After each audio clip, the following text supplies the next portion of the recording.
여호수아가 여분네 아들 갈렙을 위하여 축복하고 헤브론을 그에게 주어 기업을 삼게 하며 헤브론이 그니스 사람 여분네 아들 갈렙의 기업이 되어 오늘까지 이르렀으니 이는 그가 이스라엘의 하나님 여호와를 온전히 좇았습니다. 헤브론의 옛 이름은 기럇 아르바라. 아르바는 아낙 사람 가운데에서 가장 큰 사람이었더라. 그리고 그 땅에 전쟁이 그쳤더라.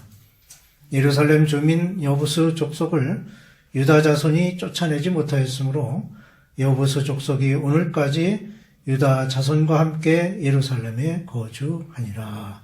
아멘. 이스라엘 백성이 출애굽하여 가나안 땅을 정복하고 정착하게 된 것은 일찍이 아브라함 때에 하나님께서 약속하신 것을 성취한 것이라고 말씀드렸습니다. 가나안 땅을 정복한 이스라엘은 각 지파별로 땅을 분배받게 되었는데 땅 분배를 세 부분으로 나눌 수 있습니다. 14장과 15장에는 유다 자손의 땅 분배에 관한 내용이 있고 16장, 17장에는 요셉 자손에 대하여 18장, 19장에는 기타 지파들의 땅 분배에 관한 내용이 실려 있습니다.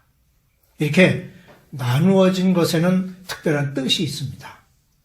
오늘은 그 첫 번째인 유다 자손의 땅 분배에 관한 말씀을 통해 그 의미를 살펴보겠습니다. 첫째로 갈렙의 역할이 있었습니다.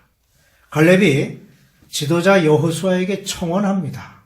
그날에 여호와께서 말씀하신 이 산지를 지금 내게 주소서. 12절 말씀이지요. 그 약속은 45년 전에 가나안을 정탐하고 가데스 바네아로 돌아왔을 때 하나님께서 주시겠다고 약속하신 것이었습니다. 그가 요구한 땅은 헤브론으로 산지였으며 장대한 아낙 자손이 살고 있는 곳이었습니다. 그러나 하나님께서 함께 하시면 그들을 물리치고 땅을 차지할 수 있다는 확신을 가지고 있었습니다. 비록 그의 나이가 85세로 이스라엘 백성 중 두 번째 연장자였지만 45년 전에 가졌던 용기와 신앙 그리고 강건함을 그대로 유지하고 있었습니다. 갈렙이란 이름은 온 정성을 다한다라는 뜻을 가지고 있습니다. 실제로 그는 그의 이름과 같은 삶을 살았던 사람으로서 그의 명성은 오늘날에도 온 세상에 알려져 있습니다. 그는 마음과 뜻과 정성을 다하여 하나님을 섬겼으며 그 순종의 대가를 충분히 보상받았습니다. 먼저 그는 정직했습니다. 7절에 여호와께서 가데스 바네아에서 나와 당신에게 대하여 하나님의 사람 모세에게 이르신 일을 당신이 아시는 바라는 말씀과 같이 정직하게 보고했음을 말합니다. 시편 112편 7절에는 여호와를 의뢰하고 그의 마음을 굳게 정한 자는 흉한 소문을 두려워하지 아니한다고 했습니다. 이와 같이 진실하게 말하고 순종하는 자만이 하나님의 도우심을 받을 수 있습니다. 그 다음은 그는 매우 관대한 사람이었습니다. 8절에 나와 함께 올라갔던 내 형제들은 백성의 간담을 높게 하였으나 라고 비록 그의 동료들이 회중을 실망시키고 하나님께 대한 불신앙을 보였지만 그들을 내 형제들이라고 말하고 있습니다. 그리고 갈렙은 헌신적인 사람이었습니다. 갈렙은 그 마음이 그들과 달랐기 때문에 그의 하나님 여호와를 온전히 좇았습니다. 하나님의 뜻을 받아들이고 말씀을 믿으며 그의 뜻하심에 자기 자신을 맡겼습니다. 무엇보다 그는 신앙의 사람이었습니다. 9절에는 그날에 모세가 맹세하여 이르되 네가 내 하나님 여호와께 충성하였은즉 네 발로 밟는 땅은 영원히 너와 네 자손의 기업이 되리라 하였나이다 라는 말씀이 있습니다. 갈렙은 약속을 상기하며 믿음을 가졌습니다. 하나님의 약속은 항상 기억해야 할 뿐 아니라 믿어야 합니다. 갈렙은 오래도록 그것을 그의 삶의 위안이 되는 큰 기둥으로 여겼습니다. 우리 또한 참된 신앙을 통하여 보이는 것뿐만 아니라 보이지 않는 것까지도 믿음을 가져야 합니다. 왜냐하면 우리는 믿음으로 행하고 보이는 것으로 행하지 않기 때문입니다. 이렇게 갈렙은 조건을 수행함으로써 그 산지를 소유할 수 있었습니다. 이것은 결코 그에게 과분한 것이 아니었으며 하나님의 은혜를 입어 최고의 축복을 받은 것은 하나님께 대한 정직한 믿음의 보상이었습니다. 우리 또한 주님의 약속을 기억하며 믿음을 가지고 그것을 수행하면 하나님께서 우리에게 그 약속을 이루어 주실 것입니다. 갈렙의 청원에 여호수아가 응답합니다. 본문 13절에 여호수아가 여분네의 아들 갈렙을 위하여 축복하고 헤브론을 그에게 주어 기업을 삼게 하매 라고 했습니다. 여호수아는 갈렙의 청원이 결코 만영에서 나온 것이 아니라 하나님의 약속에 대한 확실한 신뢰에서 나온 것임을 알았습니다. 그리하여 그는 갈렙에게 축복을 빌어주었으며 갈렙이 청원한 대로 헤브론을 기업으로 삼게 하였습니다. 둘째로 분배의 법칙이 있습니다. 비록 가나안 땅을 완전히 정복한 것은 아니었지만 일단 전쟁이 끝나서 모든 군대가 길갈에 집결하여 땅을 분배받게 되었습니다. 15장에는 유다 지파의 기업으로 분배받게 되는 땅의 경계를 다른 지파보다 먼저 기록하고 있는데 이것은 유다 지파가 가진 우월함을 말해줍니다. 14장으로부터 19장에는 이스라엘 각 지파에게 분배된 땅에 대한 기록을 담고 있습니다. 여기에는 구체적으로 분배된 땅의 이름들을 열거하고 있는데 이러한 땅 분배에는 법칙이 있습니다. 우선 통일성 속의 다양성이 있습니다. 이스라엘이 가나안을 정복하기 이전에도 그 땅에는 가나안 7족속이 살고 있었습니다. 그들은 이스라엘과는 달리 각각 혈통이 다른 독립국가들이었습니다. 이에 비해 이스라엘은 한 혈통으로 이루어진 단일 민족으로 지파별로 나누어진 족장 밑에 속해 있었습니다. 이스라엘의 각 지파는 각기 그 지역적인 독립성과 자율성을 가지면서도 하나의 민족 공동체를 이루고 있는 공동의 목표를 추구하고 있었습니다.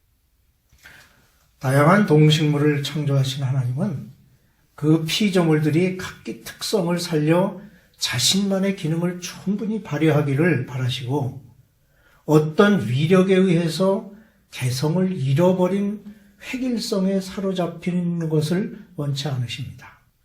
개성이 억압되거나 통제를 받게 되면 생명력과 창의력이 위축됩니다.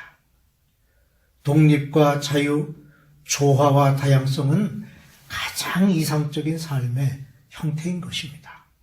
또한 이스라엘 각 지파가 땅을 분배받아 정착해가는 모습에서 우리는 위대한 사회 법칙을 발견하게 되는데 그것은 분배의 법칙입니다. 즉 사회에는 하나의 중심점을 향하여 모여드는 구심력과 중심점에서 사방으로 흩어져 나가는 원심력이 있습니다. 구심력이 주로 인간에 의해 이루어진다면 원심력은 하나님에 의하여 이루어집니다. 즉 사람은 한 곳으로 모여드는 경향이 있는 반면 하나님은 모여드는 사람들을 사방으로 흩으시는 일을 하십니다. 시날 평지에 모여 바벨탑을 쌓던 사람들을 하나님께서는 언어를 혼잡케 하심으로 흩어지게 하셨습니다. 인간은 욕망을 충족시키기 위해 모여들고 하나님은 사명을 이루도록 흩으십니다. 예수님께서도 너희는 가서 모든 족속으로 제자를 삼아 아버지와 아들과 성령의 이름으로 세례를 주고 내가 너희에게 분부한 모든 것을 가르쳐 지키게 하라고 마태복음 28장에 말씀하고 있습니다. 그러므로 기독교의 위대한 분배 법칙은 너희는 온 천하에 다니며 만민에게 복음을 전파하라는 것입니다. 다음으로 분배의 방법은 제비뽑기였습니다. 이스라엘 백성들은 각 지파가 땅을 분배받는 일에 있어서 타협이나 선거의 방법을 취하지 않고 제비를 뽑았습니다. 이는 제비를 뽑아 결정하는 것을 하나님의 뜻으로 알았기 때문입니다.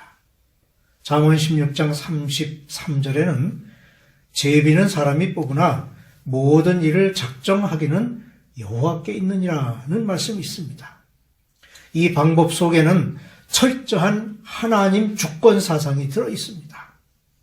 인간의 합리적 사고나 논리보다도 하나님의 뜻, 하나님의 결정을 앞세웠던 것입니다. 이스라엘 백성들이 제비를 뽑아 땅을 분배받은 것은 하나님의 주권에 대한 순종에 있었습니다.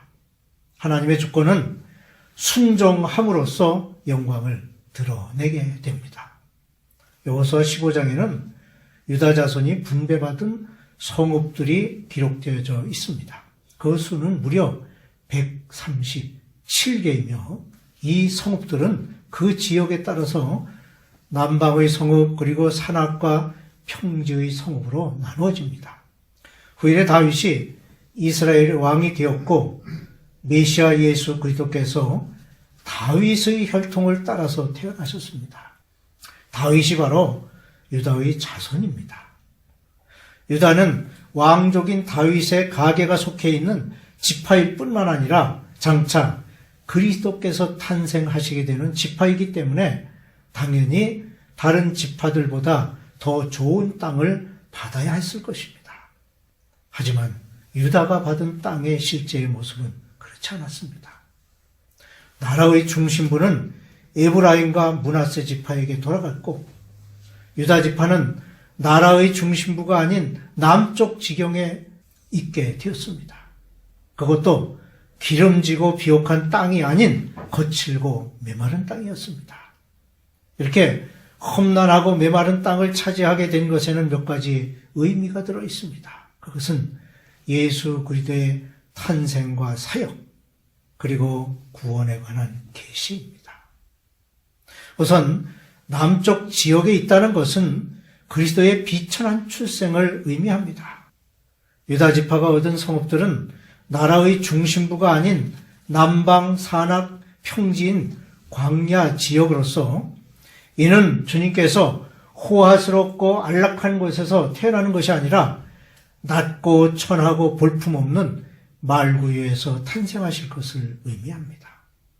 예수님의 이러한 출생은 우리가 알고 있는 대로 모든 가난한 사람들, 헐벗은 사람들, 비천하고 볼품없는 사람들에게 희망을 주시고자 하신 뜻이 있습니다. 다음으로 제비 뽑기에 의한 것이 아니라 전투에 의해 얻어진 것이었습니다. 유다 지파는 기업을 얻기 위해 피를 흘렸습니다. 이것은 예수 그리스도께서 자기의 기업을 얻기 위하여 피를 흘리실 것을 예언하는 것입니다. 실제로 주님은 우리를 구원하시기 위하여 가장 값비싼 대가를 치르셨습니다. 즉 자신의 보혈을 우리 생명의 대가로 지불하신 것입니다. 베드로전서 1장 18, 19절에는 너희가 알거니와 너희 조상이 물려준 헛된 행실에서 대속함을 받은 것은 은이나 금같이 없어질 것으로 된 것이 아니요 오직 흠 없고 점 없는 어린 양 같은 그리스도의 보배로운 피로 된 것이라고 했습니다. 유다 지파는 그들의 기업을 얻기 위해 전투를 치러야만 했습니다. 예수님 역시 자기의 기업인 우리를 위해 사탄과 전투를 치르셨는데 그것은 광야에서의 시험과 십자가 산에서의 시험이었습니다.